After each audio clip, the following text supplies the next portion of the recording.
네, 1시 9분 향하고 있습니다. 매주 화요일에는 현안 둘러싼 여야 국회의원들의 가감없는 설전이 있는 정치화투 시간이 마련되어 있습니다. 자, 오늘도 더불어민주당의 김성환 의원 자리하셨습니다. 어서 오세요. 네, 안녕하세요. 김성환입니다. 네, 그리고 자유한국당 백승주 의원도 나오셨습니다. 안녕하십니까? 예, 안녕하세요. 자유한국당 백승주 의원입니다. 예. 총선 이제 70일 정도 좀 남았나요? 그런 상황인데 지금 갑작스럽게 신종 코로나 바이러스 관련한 여러 가지 좀 이슈가 좀 터져 나왔습니다. 먼저 현재 상황 어떻게 보고 계시는지 정치권에서는 좀 궁금합니다. 김성환 의원께서. 네, 우리나라가 오늘 16번째 또 확진자가 나왔잖아요. 네. 중국에서는 이미 사망자가 400명이 넘었고 전체 확진자가 세계적으로 2만 명을 넘어서서 굉장히 세계적으로도 유례없이 이 우려스러운 사태입니다. 네. 뭐 다행스러운 것은 이제 우리 두 번째 환자가 조만간 이제 완치돼서 태어날 수 있다는 것도 이제 한 가지 희망이긴 한데요. 아무래도 그 여진이 꽤 오래 갈 것 같긴 한데 1차 고비가 이번 주 다음 주 아닌가 싶습니다. 네. 여러 가지 경우의 수를 이제 대비해야겠죠.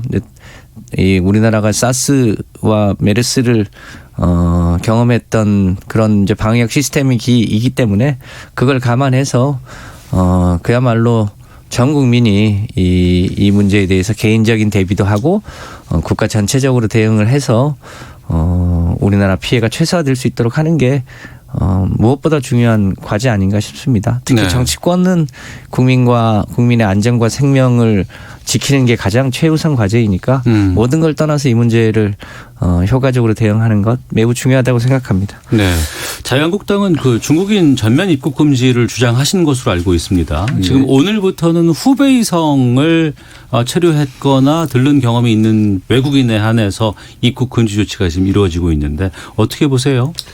예, 그렇습니다. 지금 마이크 앞에 좀, 예. 지금 중국과 또 중국 정부, 중국 보건 당국에 대한 신뢰가 좀 붕괴되어 있죠. 통계 숫자에 대한 신뢰도 많이 붕괴되어 있고 대처하는 데 대해서도 붕괴되어 있습니다. 그래서 그런 상황에서 우리 정부가 4일부터 이제 후베이성에 거주한 중국인들 또 거기 거주했던 사람들의 국내 입국을 금지했는데 네. 우리 한국당만 그렇게 중국인의 전면 입국 금지를 주장한 것이 아니라 전문가 집단 특히 대한의사협회 최재집 회장이 먼저 주장했죠. 좀 우리 정부가 오늘 후베이성에 한정해서 중국은 입국 금지를 하니까 많은 전문가 집단에서 사후 약방문이다. 우리 정부는 다 이 선제적 조치라고 이렇게 홍보를 했는데 너무 늦은 조치다. 소잃고 외양간 고치는 조치다. 이렇게 전문가 집단에서 비판을 했고요. 네. 우리 한국당도 이런 전문가 집단의 의견을 들어서 후베이성에 한정해서 중국 입국을 금지한 것은 좀 그걸 넘어서야 된다는 입장을 밝혔어요. 사실 중국에 지금 여러 가지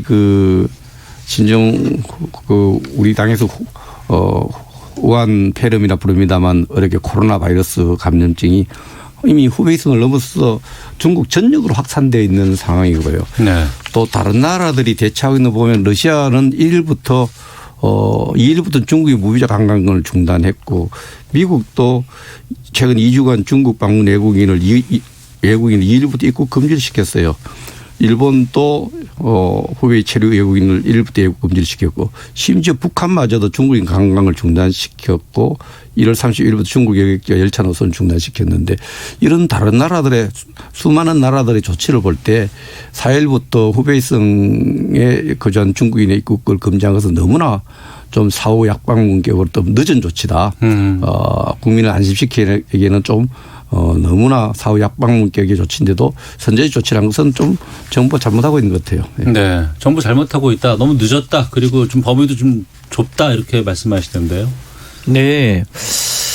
정부도 이 부분을 어떻게 다뤄야 되느냐가 매우 큰 고민이고 네. 여당 입장에서도 고민이 큽니다. 중국의 전 지역은 아니더라도 이제 발생 빈도에 따라서 그 빈도가 높은 지역이 있고 좀 뜸한 지역이 있긴 있는데 예. 우리와 중국의 관계는 이제 한국의 경제 소위 교류도 의존도가 중국하고 가장 긴밀하지 않습니까? 최근에 그것 때문에 이제 현대자동차는 이제 자동차 이제 생산을 중단할 상황까지도 모여 있고 그런데 어느 정도 수준으로 하는 게 적절하냐 예. 이런 문제가 있죠. 그래서 그 코로나 바이러스 발생 빈도가 높은 그 인근의 성을 포함할지 전체로 할지 뭐 이런 것에 대한 고민이 정부 당국도 있는 것으로 알고 있습니다. 다만 이제 지금 조치도 그냥 다른 중국인들은 그냥 프리패스하는 게 아니라 실제로 이제 특별 전용 입국장을 두고 또 입국한 사람들에 대해서 개별 관리를 하고 있는 상황인데 네. 어느 정도 범위로 하는 것이 이제 바이러스도 차단하면서도 이제 긴밀한 한국과 중국 간의 이 경제에 미치는 영향도 최소화할 수 있을 거냐 이게 숙제입니다. 이제 그래서 그게 무슨 정답이 있는 문제는 아니고 네. 적절하게 그 수위를 조율할 필요는 있다. 그래서 상황에 따라서 그 입국의 이제 대상지를 더 넓힌다든지 조금 더 엄격하게 이제 중국에서 출국하는 시점에서부터 조금 더 철저하게 검역을 한다든지 방역을 네. 한다든지 이런 조치가 필요하다고 생각합니다. 이 부분이 이제 눈높이 차이가 확연하게 드러나는 겁니다. 국민 눈높이 또 보건 전문가들 눈높이 봤을 때는 첫째도 국민의 안전, 둘째도 안전, 셋째도 안전인데 이제 정부는 이외에도 이제 경제 문제라든지 더 복합적인 문제를 고려하는 그런 정책 환경이 있는 거죠. 그래서 이런 조치를 취하면서 선제적 조치다 이런 표현을 안 써도 되는 거예요. 네. 조치를 불가피한 조치라고 설명을 하고 있는 그대로 설명을 해야 되는데 이렇게 분명히 지금 김 의원님 설명하듯이 설명하면 훨씬 더 납득이 갈 거예요. 네. 그러나 이것을 선제적 조치라고 자랑하듯이 하니까 국민이 더 화가 치미는 겁니다. 저는 불가피한 조치로 알아들었는데. 아닌데 이게 선제적 조치라고 표현하는 것 자체가 잘못됐고요. 예. 다른 나라에 비해서 늦었고 후발적 조치고 너무나 사후 약방문격 조치였는데 이렇게 할 수밖에 없는 것은 한국 경제에 미치는 영향 이런 부분에 대해서 고려했다. 이렇게 해야 되는데 사실 경제만 했으면 또 그러는데 지금 많은 의혹이 제기되는 것 중에 오늘 시진핑의 그 한국 방문을 6월로 연기할 것 같다는 보도가 나와요. 뜬금없이 지금 이 우한 폐렴 문제를 하는데 또 한중 정상회담이 나오거든요. 한중 정상회담 주제가 좀 뭐겠습니까? 또 북한 문제고 북한의 제재 완화 문제고 이런 문제가 되니까 국민의 안전 이외에 또 다른 그 대북 정책 또 이런 이슈로 같이 포함된 거 아니냐 이런 국민적 의심이 생기니까 정부에 대한 신뢰가 떨어지는 거거든요. 이런 부분에서 우리 경제에 미치는 영향을 진솔하게 이야기하고 네. 이런 부분에 대해서 이야기를 했어야 되는데 선제적 조치라 이렇게 이야기한 것 자체가 좀 잘못됐다고 봅니다. 불가피한 조치로 좀 이해해 주시면 감사하겠습니다. 네. 알겠습니다. 뭐 검역법이라든가 뭐 여러 가지 지원이라든가 이런 것 위해서라도 좀 2월 임시국회를 열어서 국회가 좀 일을 해야 되지 않을까 싶은데 합의는 됐어요? 네, 임시국회를 하는 것으로 일단 합의는 한 거죠. 예. 원내 수석 부대표들 간에. 저도 듣기로는 30일을 하기로 해서 하는데 그 구체적인 일정에 대한 합의는 안 된 걸로 이렇게 듣고 있습니다. 네, 저희도 그렇게 들었는데 그 일단 이제 자유한국당에서는 그 선거구를 조정하는 것 또는 이제 선관위의 역할이긴 합니다만 그거를 일종의 조건으로 걸었다는 얘기가 들립니다. 근데 저희 당에서는 지금 특히 코로나 바이러스 건은 초당적으로 대응을 해야 되는데 선거구가 2월 중으로는 확정돼야 되거든요. 네. 그래야 재외국민 투표도 하고 하니까요. 근데 그거를 무슨 조건으로 거는 거는 바람직하지 않은 거 아니냐 이런 의견도 있는데요. 어쨌든 총선과 관련된 거는 그것대로 하고 또 코로나 바이러스 대응은 대응대로 하고 아직까지 해결되지 않은 여러 가지 민생 법안도 함께 처리하는 그런 조금 20대 국회의 사실상 유종의 미는 좀 여야가 공동으로 처리하면 좋겠다는 바람이 있고 대체로 자유한국당에서도 크게 다르지 않은 것으로 이해하고 있습니다. 예, 백승주 의원님. 예.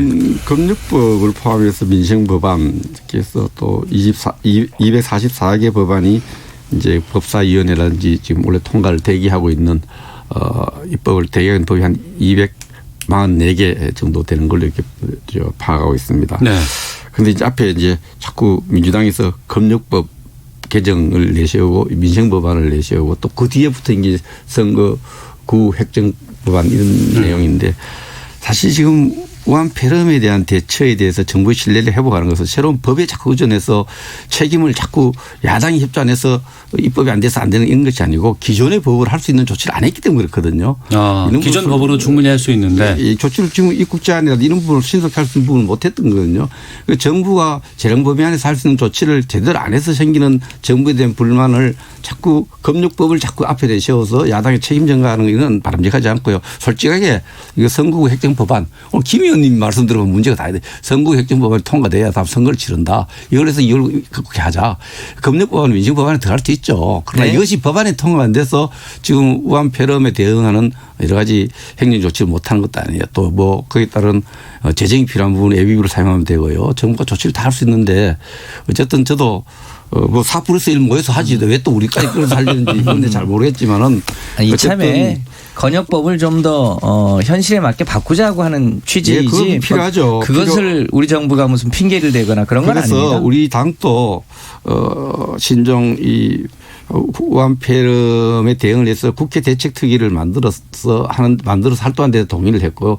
우리 당도 TF를 만들었어요. 뭐 이게 당리 당략 차원이 아니라 국민보건복지 이런 차원에서 네. 진지하게 그것도 의사 출신 신상진 의원을 앞세워서 거기에 대해 보건적 대응을 하려고 노력하고 있습니다. 네. 청취자 6824님. 코로나 바이러스 가짜뉴스도 많고 국민들도 불안합니다. 정치인들은 최소한 이 문제만큼은 다투지 말고 잘 협력해서 어려움 헤쳐나갔으면 좋겠습니다. 8144님 경제도 어려운데 이 바이러스까지 겹쳐서 걱정이 큽니다. 정치권에서는 제발 서로 협력해서 사태 해결에 총력을 다해 주길 바랍니다. 그 노력의 결과는 총선에서 평가받을 겁니다. 라고 제발 다투지 말고 좀 잘 해줬으면 좋겠다. 그리고 결과는 총선에서 평가받을 거다 이렇게 얘기를 해 주셨는데 지금 총선이 4월 15일인데요. 네. 이 신종 코로나 바이러스 여파가 뭐 길게 가면은 꽤 이어질 것 같습니다.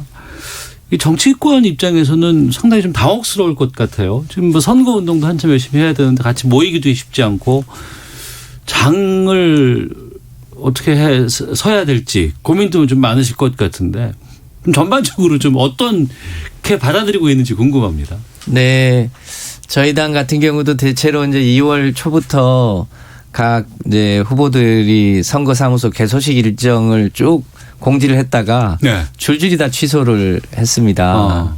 그리고 이제 일종의 대면 저척 이제 이 주민들이 많은 곳을 찾아다니면서 하는 선거운동 방식도 잠정 중단하라고 하는 권고가 당 지도부 차원에서 내려갔고요. 그래서 지금 전 국민적으로 이 코로나 바이러스 대응이 중요한 만큼 4월 14일 날 총선 일정을 뒤로 늦추지 않는 한 전면적으로 중단하는 건 좀 어려움이 있을 것 같고 그러니까 대면 접촉을 하지 않는 일종의 온라인 선거 운동이나 뭐 문자 메시지 등을 활용한 그런 선거 방법은 뭐 허용하되 직접 주민 접촉을 해서 하는 것은 당분간은 자제해야 되는 거 아닌가로 보여지고요. 이게 4월 총선 때까지도 해결이 잘 안 된다라고 하면 그때는 여야가 어쩌면 뭐 특단의 조치도 고민을 안 해볼 수는 없을 겁니다. 그런데 지금 뭐 그걸 예단하기는 어려울 것 같고요. 네. 당장은 뭐랄까요. 코로나 바이러스를 확산하는 선거운동 방식은 중단하는 게 맞겠다는 게 여야의 대체의 생각 아닌가 싶습니다.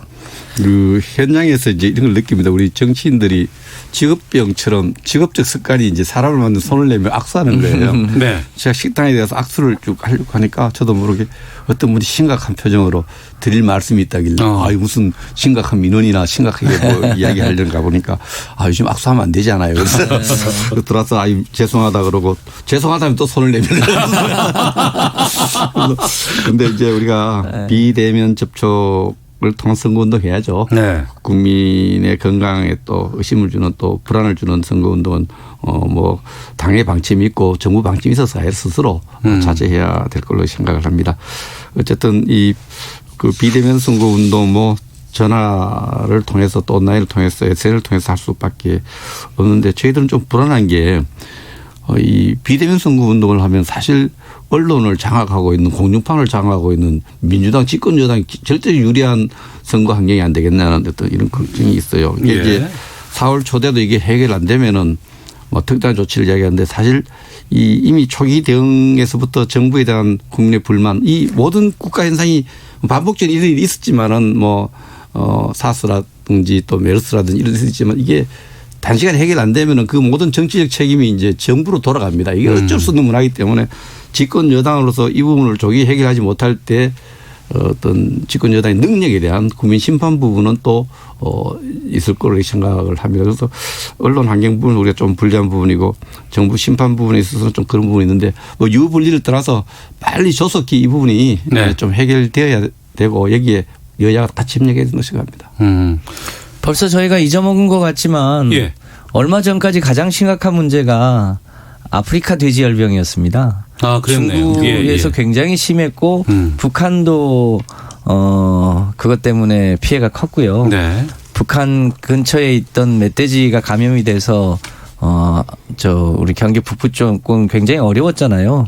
근데 그 후로 남하되진 않도록 저희가 관리를 했는데 마찬가지로 범국민적으로 대응을 하면 피해가 없을 수는 없겠지만 과거 이제 메르스 때는 박근혜 정부 때였지 않습니까? 그때는 그것 때문에 피해가 상당히 컸었는데 네. 어쨌든 그런 피해를 최소화할 수 있도록 공동의 노력을 하면 저는 충분히 이겨낼 수 있을 거다 이렇게 생각을 합니다. 민주당이나 국민들이 이제 우리 보고 이런 국가적 위기 이런 위기 때 야당에 주로 이런 문제는 좀 여야가 협력해라. 네네. 이렇게 해서 뭐 충분히 공감합니다. 국민의 입장에서 그런 요구를 할 수 있는데 사실 메르스 당시에 제가 대처하는 책임이 있었던 한 부분이 있었던 일을 했는데 그때 민주당의 공격이 정말 예리하고 아팠습니다. 항상 대통령이 책임을 물었어요. 왜 컨트롤 타워 대통령이 지고 이걸 왜 빨리 해결 못 하느냐고 대통령이 컨트롤 타워 안 한다고 엄청나게 우리가 정치적 공치에 시달렸어요. 이참에 민주당이 좀 그때 일에 대해서 좀 반성했으면 좋겠어요. 이런 사안이 났을 때 이 국가적으로 일어났을 때 정쟁으로 끌어들인 그 민주당의 어떤 옛날 모습이 생각이 나요. 뭐 대통령이 컨트롤 타워에 되지 않냐 근데 그 부분에 대해서 그 컨트롤 타워가 돼야 될 전문성 있는 것 정부 기구가 있잖아요. 그래서 예. 우리 우리 당은 지금 그런 측면에서 그런 것을 타산지수로 삼아서 오로지 이 여기에 대한 조기 해결 여기에 모든 역량을 집중해서 협력해서 국민 걱정을 빨리 덜어드리려고 노력합니다. 알겠습니다. 4월 15일 총선에는 영향을 끼치지 않을 정도로 좀 잘 마무리됐으면 좋겠다는 게 가장 큰 바람이고요. 네. 그때까지는 좀 이게 여파가 계속해서 좀 이어지지는 않아야 되지 않을까 싶은 생각이 듭니다. 자, 오태훈의 시사본부 정치와투 함께하고 있습니다. 더불어민주당의 김성환 의원, 자유한국당 백승주 의원과 말씀 나누고 있는데요. 헤드라인 뉴스 듣고 와서 계속해서 두 분과 말씀 이어가도록 하겠습니다. 문재인 대통령은 신종 코로나 바이러스 감염증 사태와 관련해 우리 경제가 받을 충격과 피해를 최소화하기 위해 다방면으로 대응책 마련을 서둘러야 할 것이라고 지시했습니다. 서울시는 신종 코로나 바이러스 감염증 확산을 막기 위해 지하철과 버스에 이어 오늘부터 택시에 대한 대대적인 방역에 들어갑니다. 홍콩에서 신종 코로나 바이러스 감염자 가운데 첫 사망자가 나왔습니다. 중국 이외의 국가에서 신종 코로나 사망자가 나온 것은 필리핀에 이어 두 번째입니다. 더불어민주당이 베트남 이주 여성인 원옥금 주한 베트남 교민회장을 영입했습니다. 자유한국당은 법무법인 태평양 전주의 변호사 등 여성 법조인 7명을 4.15 총선을 겨냥한 인재로 영입했습니다. 지금까지 헤드라인 뉴스 정한나였습니다. 이어서 기상청의 송소진 씨 연결합니다. 미세먼지와 날씨 정보입니다. 바람이 불고 있어 대기 확산이 원활합니다. 지금 전국의 먼지 농도는 보통을 보이고 있고요. 점차 찬바람이 강해지면서 내일은 먼지 농도가 전국적으로 좋음 단계를 보일 전망입니다. 공기가 깨끗해진 대신 추워지고 있는데요. 오늘 낮 기온이 서울 4도, 광주 9도 등으로 어제와 엇비슷하겠지만 체감 온도는 더 낮겠고 내일 아침에는 서울이 영하 12도, 대구 영하 5도까지 떨어지겠습니다. 중부와 남부 일부 일부 지역에는 한파특보도 발효 중입니다. 한편 오후부터 밤 사이에는 중부지방에 늦은 밤부터 내일 새벽 사이에는 남부지방 곳곳에 눈이 오겠는데요. 곳에 따라서 1에서 5cm 정도의 눈이 쌓일 전망이어서 주의하셔야겠습니다. 현재 서울의 기온은 3.4도입니다. 미세먼지와 날씨 정보였습니다. 이어서 이 시각 교통 상황을 KBS 교통정보센터 오수미 씨가 전해드립니다. 네, 이 시각 교통정보입니다. 오늘도 고속도로 교통량은 많지 않습니다. 다만 돌발 구간을 중심으로 주의를 기울여 주셔야겠는데요. 현재 서울 외곽고속도로 판교 일산 방면으로 자유로 진출로 2차로에서 추돌 사고가 났습니다. 처리를 하고 있어 주변으로 혼잡하고요. 이전에 장수에서 송내까지는 3km 막히고 반대편으로도 서원 분기점을 지나 송내까지 5km 정체입니다. 중부고속도로 남이 쪽 서이천 부근 1차로에 낙하물이 떨어져 있습니다. 전방 잘 살펴서 안전하게 지나셔야겠고요. 이 밖에 서울 시내 수월한 길이 대부분인데 서부간선도로 외곽 안양 방면은 금천교를 조금 못 간 3차로에서 작업을 하고 있습니다. 이 여파로 안양교를 지나 금천 쪽으로 답답한 흐름 이어집니다. 지금까지 KBS 교통정보센터였습니다.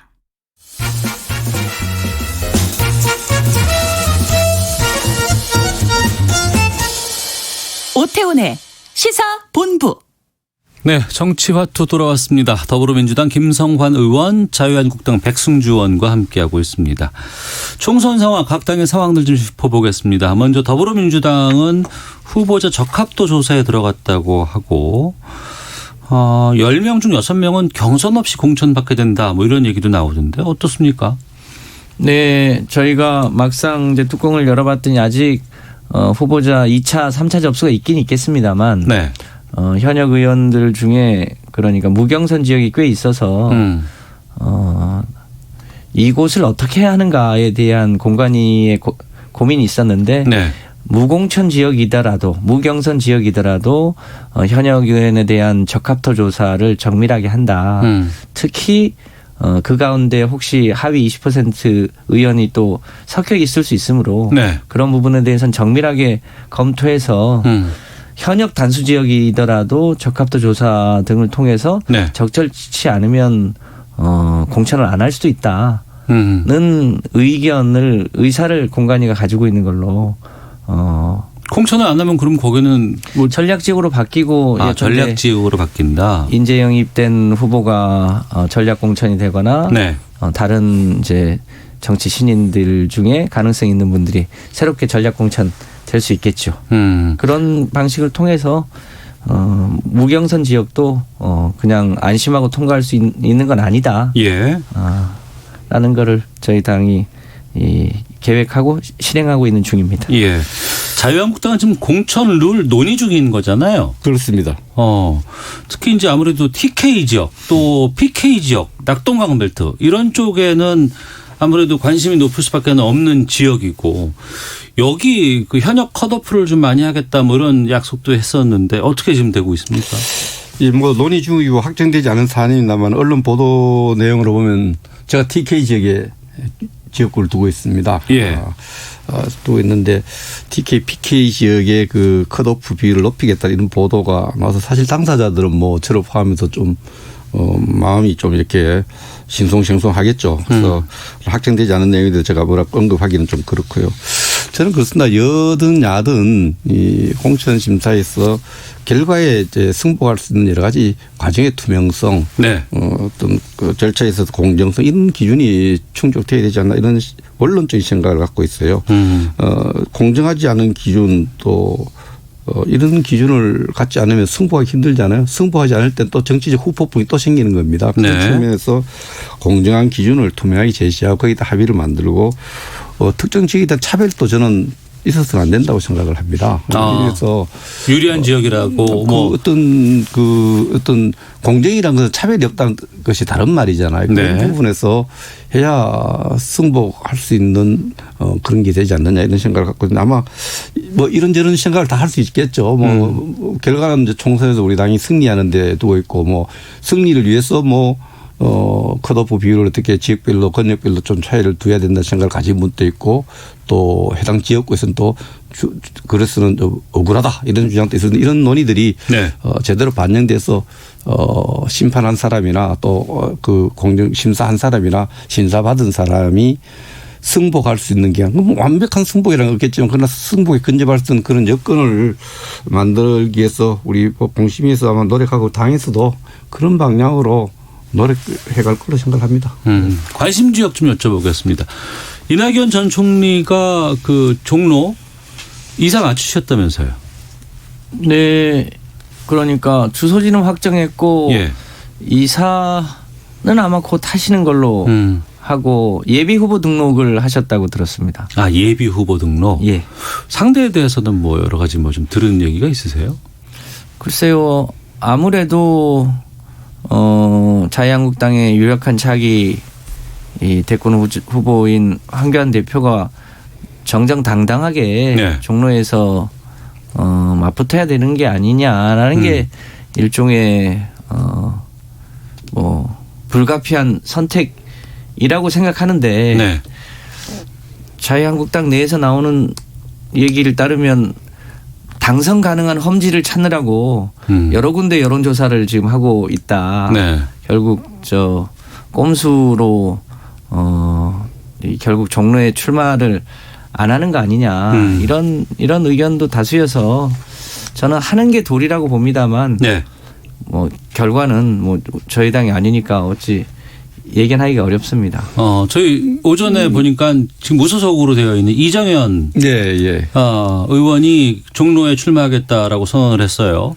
청취자 2653님께서는 이 질문 주셨는데 종로에는 정치 신이 나간다는 보도가 있고 김무성 의원 광주에 보낸다는 얘기가 있던데 사실입니까? 라고 얘기해 주셨거든요. 어떻습니까? 제가 요즘 저 지역구에서 활동하느라 상관위에서 그 농사 짓는 사람한테 도시생활 묻는 거 비슷해요. 그래서 잘 모르겠고요. 근데 이제 저는 이낙연 전 총리가 그 종로에 출마한다, 예비후보로 등록했다. 뭐 이거 뭐 단순히 국회의원 출마 예비 후보가 아니고 뭐 대선 출정의 의미가 있지 않나 이렇게 생각해요. 대통령 선거에 출정하는 의미가 있지 않나 생각하는데 지금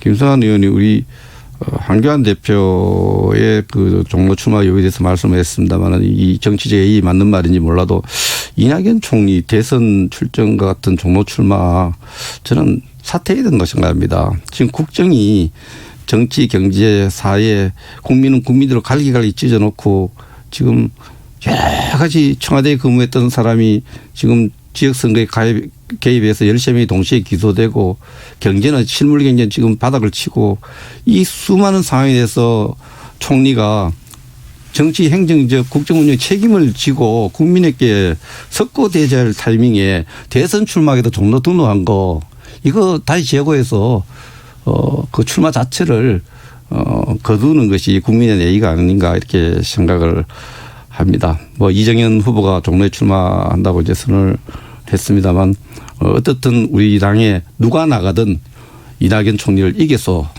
정권을 심판하는 데 성공할 거로 이렇게 생각을 합니다. 예.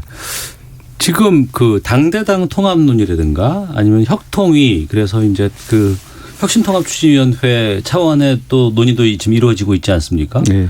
그러면 그 먼저 지금 그 공천을 정하게 되면 그 이후에 통합이 된다 그러면 그건 어떻게 또 조율을 하실까 궁금하거든요. 오늘은 참 안 나올 거 그랬어요. 어려운 걸 자꾸 생각했어요.